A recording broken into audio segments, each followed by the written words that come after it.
नमस्कार विद्यार्थी मित्रांनो, स्वागत आहे तुमचं आपलं चॅनल एमपीएससी गर्लवरती. मित्रांनो, राज्यसेवेचा तुम्हाला माहित असेल की 2025 पासून सिलेबस जो आहे तो चेंज झालेला आहे.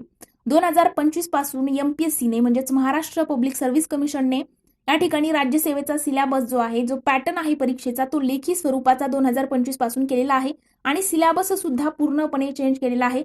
नक्की काय चेंजेस झालेले आहे आणि सिलेबस सविस्तररित्या बघा. थोडासा व्हिडिओ लॉंग होईल, पण तुम्हाला या व्हिडिओ नंतर कोणत्याही प्रकारचा डाऊट 2025च्या नवीन पॅटर्न नुसार राहणार नाही. आणि मित्रांनो बघा, जर तुम्ही चॅनलवरती हा व्हिडिओ आपला फर्स्ट टाइम बघत असाल, पहिल्यांदाच आपल्या चॅनलवरती आले असाल, तर आपलं चॅनल सबस्क्राईब करून बेल आयकॉनवर सुद्धा प्रेस करायला विसरू नका, जेणेकरून स्पर्धा परीक्षेची अशीच महत्त्वपूर्ण माहिती आणि सोबतच नवनवीन अपडेट तुमच्यापर्यंत लवकरात लवकर पोहोचतील. आणि मित्रांनो, काही तुम्हाला डाऊट असेल तर आपल्या चॅनलच्या अबाउट सेक्शनमध्ये माझ्या इंस्टाग्राम अकाउंटची लिंक आहे आणि आपला व्हॉट्सअप ग्रुप आहे, तो सुद्धा जॉईन करायचा आहे. त्या ठिकाणी तुम्हाला डेली करंट अफेअर वगैरे सगळ्या गोष्टी नवनवीन अपडेट सुद्धा मिळणार आहेत. चला तर आपण आजच्या व्हिडिओला सुरुवात करूया. तर बघा मित्रांनो, पूर्व परीक्षेचं स्वरूप कशा पद्धतीने आहे, तर पूर्व परीक्षेला तुम्हाला आता मी मागचा जुना पॅटर्न तुम्हाला या ठिकाणी सांगणार नाही. आता जे नवीन फ्रेशर मुलं आहेत त्यांना कन्फ्युजन व्हायला नको. आपण डायरेक्टली 2025 लाच काय चेंज झालेला आहे आणि कशा पद्धतीने पॅटर्न आहे तो आपण समजून घेणार आहोत. तर बघा, 2025 पासून पूर्व परीक्षेचं स्वरूप, राज्यसेवा पूर्व परीक्षेचं स्वरूप कशा पद्धतीने आहे, तर तुमचे 2 पेपर घेतले जाणार आहेत. तुमचा पहिला पेपर जो आहे तो असणार आहे 200 गुणांचा. त्याकरिता तुम्हाला 2 तास दिले जाणार आहेत. पदवीचा दर्जा तुम्हाला असणार आहे पहिल्या पेपरकरिता. माध्यम मराठी आणि इंग्रजी, म्हणजे कोणत्याही लँग्वेजमधून, मराठी आणि इंग्रजी लँग्वेजमधून तुम्ही त्या ठिकाणी पेपर देऊ शकता. आणि दुसरा पेपर जो आहे तो दुसरा पेपर तुम्हाला 200 गुणांचा असणार आहे. त्याकरिता सुद्धा 2 तासाची वेळ. आणि बघा, त्या ठिकाणी दर्जा माध्यम जे आहे म्हणजे मराठी इंग्रजी कोणत्याही माध्यमातून देऊ शकता. आणि परीक्षेचं स्वरूप जे आहे ते वस्तुनिष्ठ बहुपर्यायी स्वरूपाचं आहे. आता तुम्ही म्हणाल की लेखी परीक्षा झालेली आहे आणि मग इथे वस्तुनिष्ठ बहुपर्यायी म्हणजेच मल्टिपल चॉईस क्वेश्चन्स का? तर बघा, पूर्व परीक्षेचा जो पॅटर्न आहे, तर पूर्व परीक्षेला तुम्हाला या ठिकाणी 2 पेपर असणार. पूर्व परीक्षा टोटल 400 गुणांची आहे. 400 गुणांमध्ये पहिला पेपर 200 आणि दुसरा पेपर 200 गुणांचा आणि टोटल 400 गुणांची तुमची एक्झाम आहे.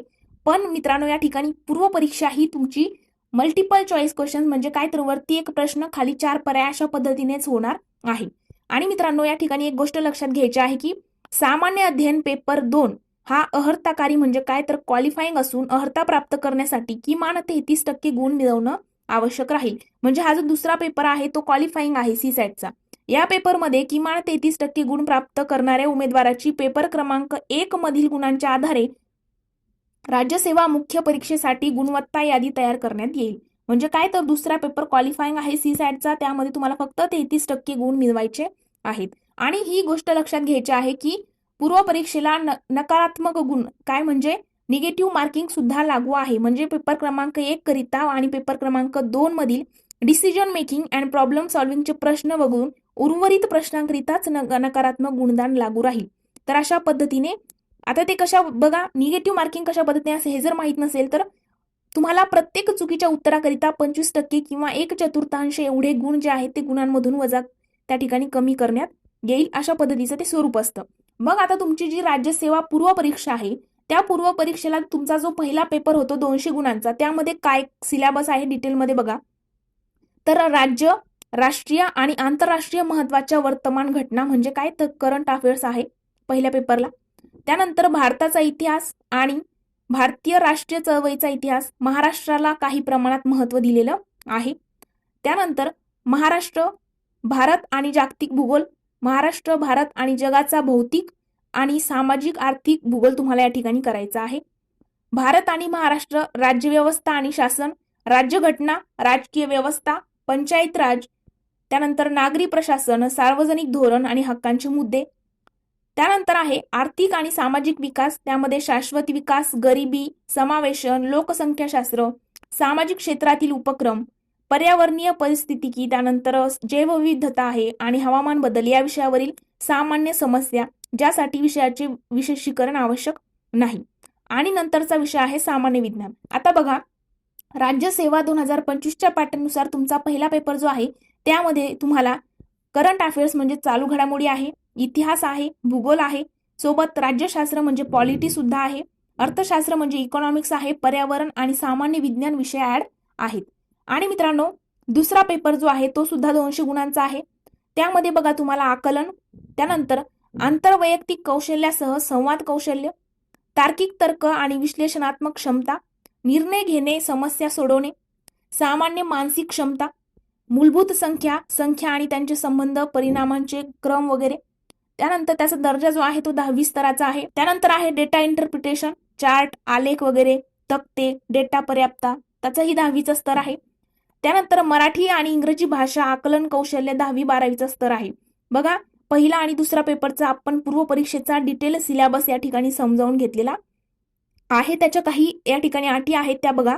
इयत्ता 10वी-12वीच्या स्तरावरील मराठी आणि इंग्रजी भाषा आकलन कौशल्याशी संबंधित प्रश्नपत्रिकेत त्यांचे क्रॉस भाषांतर न देता मराठी आणि इंग्रजी भाषेतीलच उत्तरांद्वारे त्यांची चाचणी केली जाईल. म्हणजे काय, जर बघा या ठिकाणी जे तुमचे मराठी आणि इंग्रजी विषयांचे बाबतीचे जे प्रश्न असणार आहे, तर त्यामध्ये म्हणजे एखादा सपोज प्रश्न इंग्रजी या स्पेसिफिक लँग्वेजवरती असणार आहे, तर त्याचं पुन्हा मराठीमध्ये भाषांतर वगैरे ह्या गोष्टी दिल्या जाणार नाहीत. त्याचं त्याच भाषेमध्ये तुम्हाला उत्तरांद्वारे चाचणी केली जाणार आहे. आणि दुसरी गोष्ट लक्षात घ्यायची आहे की प्रश्न बहुपर्यायी म्हणजे वस्तुनिष्ठ प्रकारचे असणार आहेत. मल्टिपल चॉईस क्वेश्चन, MCQचा पॅटर्न आहे. उमेदवाराने मूल्यांकनाच्या उद्देशाने राज्यसेवा पूर्व परीक्षेच्या दोन्ही पेपरमध्ये उपस्थित राहणं अनिवार्य आहे. त्यामुळे एखादा उमेदवार राज्यसेवा पूर्व परीक्षेच्या दोन्ही पेपरमध्ये उपस्थित न झाल्यास त्याच्या मूल्यमापनासाठी विचार केला जाईल. ओके, तर अशा पद्धतीने तुम्हाला असं नाही की फक्त फर्स्ट पेपरला उपस्थित राहिले, सेकंड पेपरला अब्सेंट असं चालणार नाही. दोन्ही पेपरला उपस्थित राहणं अनिवार्य असणार आहे. आता तुमचं जे मुख्य परीक्षा आहे, मुख्य परीक्षेचा पॅटर्न आपण बघूया. तर बघा, मुख्य परीक्षेला पहिलं म्हणजेच लेखी परीक्षा या ठिकाणी दिलेलं आहे. बघा, 2025च्या नवीन पॅटर्ननुसार लेखी परीक्षा ही तुमची 1750 गुणांची होणार आहे. 1750 गुणांची लेखी परीक्षा असेल. मुलाखत आणि व्यक्तिमत्व चाचणी त्याकरिता 275 गुण. बघा, अगोदर तुम्हाला किती गुणांची मुलाखत होते आणि आता 275 गुणांची फक्त मुलाखत असणार आहे. अशी टोटल 2025 गुणांची या ठिकाणी मुख्य परीक्षा असणार आहे. आता बघा, त्यामध्ये तुम्हाला 9 पेपर द्यायचे आहेत. मुख्य परीक्षेला 9 पेपर द्यायचे आहेत. म्हणजे UPSCचा पॅटर्न आयोगाने फॉलो केलेला दिसतोय. पहिला पेपर जो आहे तो मराठीचा असेल. त्यामध्ये तुम्हाला 300 गुण दिले जातील. आता या ठिकाणी तुम्ही एक गोष्ट लक्षात घ्यायची आहे. पहिला आणि दुसरा पेपर जो आहे ते दोन्ही पेपरला तुम्हाला 300 गुण आहेत आणि बाकीच्या सगळ्या पेपरला 250 गुण आहेत. आता पहिला पेपर मराठीचा, त्याला 300 गुण, दर्जा मॅट्रिक म्हणजेच 10वीचा दर्जा आहे. त्यानंतर माध्यम, मराठीला मराठी माध्यम आणि 3 तासाचा कालावधी आहे.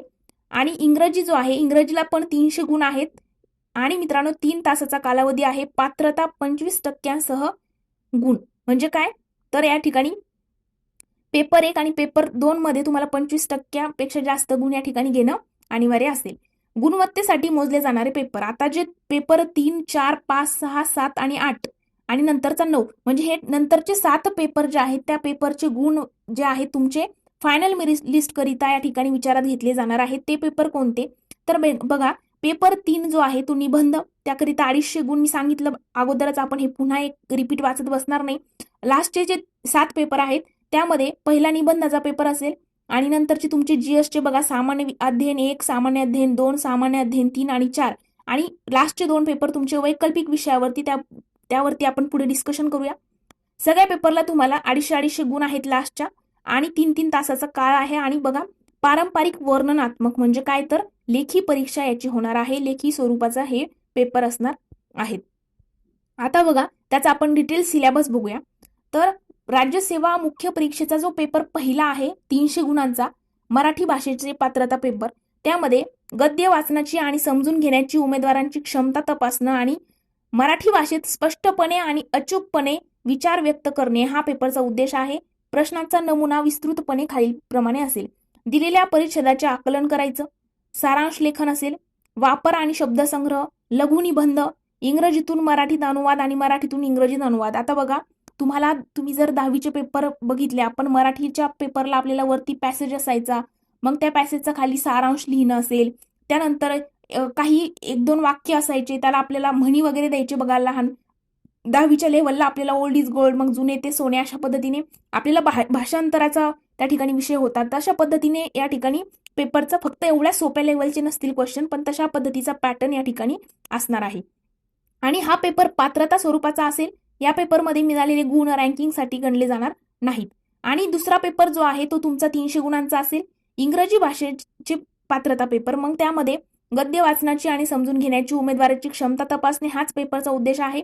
इंग्रजी भाषेत कल्पना स्पष्टपणे आणि योग्यरित्या व्यक्त करा. आता त्यामध्ये तुम्हाला दिलेल्या परिच्छेदाचे आकलन करावं लागेल, अचूक लेखन करावं लागेल, वापर आणि शब्दसंग्रह असेल, लघुनिबंध असेल. आणि हा पेपर जो आहे ह्या पेपरचे सुद्धा जे मार्क आहेत ते फायनल मेरिट लिस्ट करिता घेतले जाणार नाहीत. म्हणजे पेपर राज्यसेवेचा पहिला पेपर 300 गुण आणि दुसरा पेपर 300 गुण असे 600 गुणांचे तुमचे जे पेपर होतील ते क्वालिफाईंग आहे. या ठिकाणी कोणत्याही प्रकारचे मार्क त्या ठिकाणी फायनल मेरिट लिस्टला विचारात घेतले जाणार नाही. मग आता तुमचे मार्क जे आहेत ते विचारात कोणत्या पेपर पासून, तर तिसरा पेपर आहे बघा तुमचा निबंध लेखनाचा. आता निबंध लेखनामध्ये निबंध पेपरमध्ये उमेदवारांना अनेक विषयावरती निबंध लिहिण्याची आवश्यकता असू शकते. त्यांच्या कल्पना सुव्यवस्थित पद्धतीने मांडण्यासाठी आणि संक्षिप्तपणे लिहिण्यासाठी त्यांनी निबंधाच्या विषयावर बारकाईने लक्ष ठेवणे अपेक्षित आहे. मित्रांनो, या ठिकाणी तुम्हाला तुमची रायटिंग स्पीड पण या ठिकाणी खूप मॅटर करते बघा. तुम्हाला त्या ठिकाणी विचारही करायचा आहे, विचार करून लिहिणं आणि त्या ठिकाणी स्पीड पण तुम्हाला जास्त असणं गरजेचं आहे. तिसरा पेपर पासून तुमचे मार्क जे आहेत ते मग फायनल मेरिट लिस्टला त्या ठिकाणी गृहीत सुद्धा धरले जाणार आहेत. तिसरा पेपर पासून मग बाकीचे मार्क तुम्हाला 250 गुणांचे पेपर आहेत. तिसरा पेपर निबंधाचा आहे 250 गुणांचा.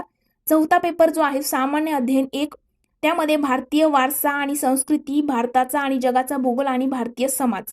आता त्यामध्ये बघा डिटेल काय सिलेबस आहे. सामान्य अध्ययन पेपर 1 250 गुणांकरिता भारताचा वारसा आणि संस्कृती, प्राचीन काळापासून आधुनिक काळापर्यंतची प्रमुख कलांचे विविध प्रकार, साहित्य, स्थापत्य कला, आधुनिक भारताचा इतिहास, त्यामध्ये 18व्या शतकाच्या मध्यापासून ते सध्याच्या काळापर्यंत व्यक्ती, प्रमुख मुद्दे, समस्या, त्यानंतर कधीचे प्रश्न अशा पद्धतीचे विचारले जातील. स्वातंत्र्य लढा, त्यांचे विविध टप्पे आणि देशाच्या विविध भागातून योगदान देणारे. त्यानंतर स्वातंत्र्योत्तर काळातील देशाचे एकत्रीकरण आणि पुनर्रचना. जगाचा इतिहास, त्यामध्ये 18व्या शतकापासून घडामोडी, त्यानंतर विविध रूपे आणि त्यांच्या समाजावरील परिणाम काय झाले. औद्योगिक क्रांती आहे, जागतिक महायुद्ध आहे, राष्ट्रीय सीमांचे पुनरारेखन आहे, वसाहतीकरण आहे, निर्वसाहतीकरण, राजकीय तत्वज्ञान, त्यामध्ये साम्यवाद, त्यानंतर समाजवाद आणि भांडवलवाद. त्यानंतर आहे बघा भारतीय समाज आणि भारतातील विविधतेची ठळक वैशिष्ट्ये, भारतातील विविधता, स्त्रियांची भूमिका आणि स्त्री संघटना कोणत्या होत्या, त्यानंतर लोकसंख्या आणि संबंधित समस्या, दारिद्र्य आणि विकास विषयक समस्या, नागरिकीकरण, त्यामध्ये त्यांच्या समस्या, उपाययोजना काय आहेत, जागतिकीकरणाचे भारतीय समाजावरील परिणाम त्या ठिकाणी तुम्हाला करून जायचं आहे. त्यानंतर सामाजिक सक्षमीकरण, संप्रदायवाद, जमातवाद, त्यानंतर प्रदेशवाद आणि धर्मनिरपेक्षता, जगाच्या भौतिक भूगोलाची ठळक वैशिष्ट्ये, त्यामध्ये जगभरातील प्रमुख नैसर्गिक संसाधनं जे आहेत त्याचं वितरण, जगाच्या विविध भागांमध्ये भारतासह प्राथमिक, दुय्यम आणि तृतीय क्षेत्रातील उद्योगांच्या स्थान निश्चितासाठी आवश्यक घटक जबाबदार असलेल्या दक्षिण आशिया आणि भारतीय उपखंडातील घटकांसह तुम्हाला ते करून जायचं आहे.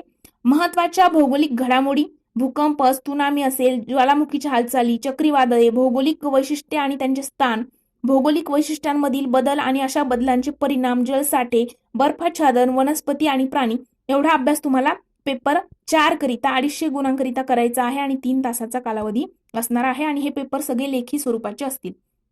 त्यानंतर तुमचा पेपर आहे पेपर 5वा, त्याकरिता सुद्धा तुम्हाला 250 गुण आहेत. सामान्य अध्ययन 2, त्यामध्ये बघा भारतीय राज्यघटना, कारभार प्रक्रिया, सामाजिक न्याय आणि आंतरराष्ट्रीय संबंध. आता त्यामध्ये भारतीय राज्यघटनामध्ये तुम्हाला ऐतिहासिक आधार, उत्क्रांती, वैशिष्ट्ये कोणती आहेत, दुरुस्त्या, विशेष दुरुस्त तरतुदी आहेत, मौलिक संरचना असेल, केंद्र आणि राज्यांच्या जबाबदाऱ्या, कार्य काय आहेत, संघराज्य संरचनेपुढील आव्हाने आणि समस्या, स्थानिक पातळीपर्यंत सत्तेचे व वित्ताचे वितरण व त्यापुढील समस्या, शासन संस्थेच्या विविध अंगामध्ये सत्ता विभाजन, विवाद निवारण आणि यंत्रणा आणि संस्था, भारतीय घटनात्मक व्यवस्थेची इतर देशातील घटनात्मक व्यवस्थांशी तुलना, संसद आणि राज्य विधिमंडळे, संरचन, त्यांचं कार्य, त्यानंतर त्यांचे काय काय अधिकार असतात, सत्ता आणि विशेषाधिकार, यातून निर्माण होणारे मुद्दे आणि समस्या, कार्यकारी मंडळ आणि न्यायमंडळ, मंत्रालय, विविध सरकारी विभाग यांची संघटन आणि कामकाज, दबाव, औपचारिक आणि अनौपचारिक संघटनांची राज्यव्यवस्थेतील भूमिका, स्थानिक स्वराज्य संस्था, लोकप्रतिनिधी कायद्याची महत्त्वपूर्ण वैशिष्ट्ये, विविध घटनात्मक संस्था, त्यामध्ये नियुक्त्या, अधिकार, कार्य आणि त्यांच्या जबाबदाऱ्या, त्या ठिकाणी नियामक आणि विविध अर्धन्यायिक संस्था सुद्धा करायच्या आहेत, त्याचं कार्य, अधिकार, नियुक्त्या. सामाजिक न्यायामध्ये तुम्हाला सरकारी धोरणे आणि विविध क्षेत्राच्या विकासासाठी हस्तक्षेप आणि धोरणांचा आराखडा व अंमलबजावणी मधील समस्या. विकास प्रक्रिया आणि विकास उद्योग, त्यामध्ये बिगर शासकीय संस्था, स्वयंसहायता गट, विविध गट आणि संघटना, देणगीदार, धर्मादाय संस्था, संस्थात्मक आणि अन्य सहभागी हितसंबंधी घटक, त्यांच्या भूमिका. नंतर आहे बघा केंद्र सरकार आणि राज्य सरकारांच्या वंचित घटकांसाठीच्या विविध योजना, त्यामध्ये योजनांची कामगिरी, यंत्रणा, कायदे, त्यानंतर वंचित घटकांच्या हितरक्षणासाठी स्थापन केलेल्या संस्था, मंडळ असतील त्याबद्दल करायचं आहे. सामाजिक क्षेत्र आणि सेवामध्ये तुम्हाला विकास आणि व्यवस्थापन, आरोग्य, शिक्षण, मानवी संसाधन, दारिद्र्य आणि भूक यासंबंधी कधीचे मुद्दे.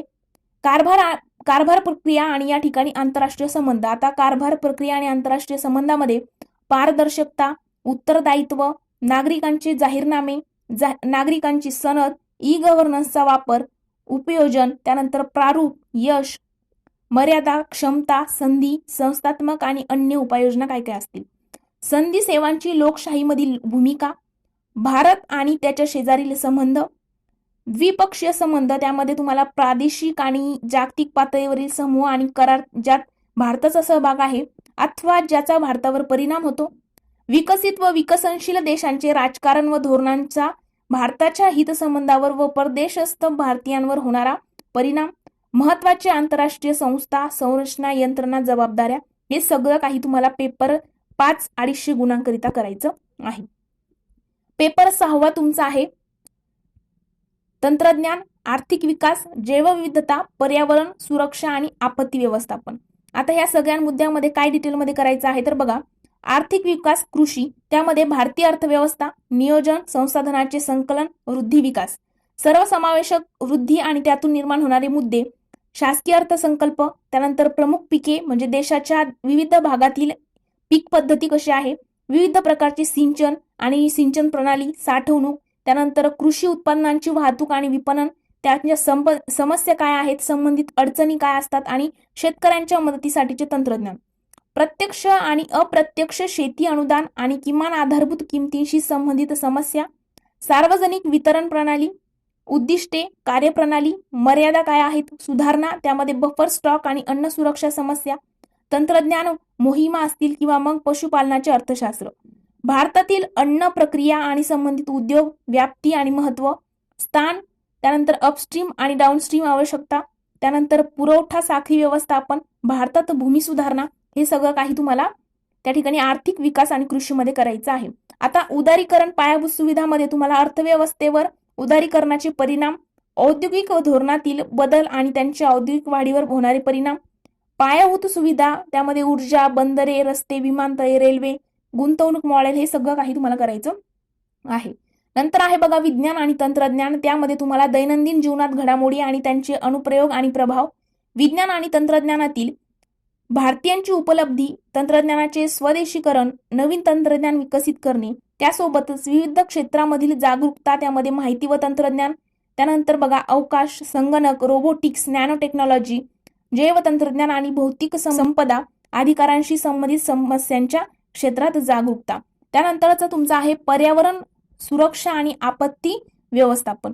आता त्यामध्ये तुम्हाला पर्यावरण संवर्धन, पर्यावरणीय प्रदूषण आणि ऱ्हास, पर्यावरणीय प्रभाव मूल्यांकन, आपत्ती आणि आपत्ती व्यवस्थापन, आपत्ती जोखीम लवचिकता, संवेदनशील समाज, त्यानंतर बघा विकास आणि कट्टरपंथी विचारधारेचा प्रसार यातील संबंध, अंतर्गत सुरक्षेसाठी आव्हाने निर्माण करण्यात बाह्य राज्य आणि गैरराज्य कलाकारांची भूमिका काय आहे, अंतर्गत सुरक्षतेसमोरील आव्हाने, त्यामध्ये दळणवळण जाळे म्हणजे कम्युनिकेशन नेटवर्क, प्रसारमाध्यमे, मीडिया, सोशल नेटवर्किंग साइट्स यांची भूमिका, सायबर सिक्युरिटीमधील मूलभूत घटक, मनी लॉन्ड्रिंग आणि त्यावरील प्रतिबंध, सीमा भागातील सुरक्षा आव्हाने आणि त्यांचे व्यवस्थापन, संघटित गुन्हेगारीचा दहशतवादीशी संबंध, विविध सुरक्षा दले आणि एजन्सी आणि त्यांचे निर्देश.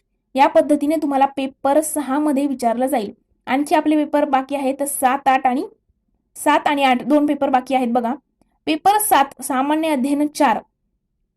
आता तुम्हाला बघा सामान्य अध्ययन 4 मध्ये नीतिशास्त्र, सचोटी आणि योग्यता. आता त्यामध्ये या पेपरमध्ये उमेदवारांची सचोटी, सार्वजनिक जीवनातील समंजसपणा, त्याचा समस्या सोडवण्याचा दृष्टिकोन कसा आहे आणि समाजाशी व्यवहार करताना येणाऱ्या विविध समस्या आणि संघर्षाबाबत निर्णय घेण्याबाबत उमेदवारांची वृत्ती कशी आहे आणि दृष्टिकोन तपासण्यासाठी प्रश्नांचा समावेश असेल.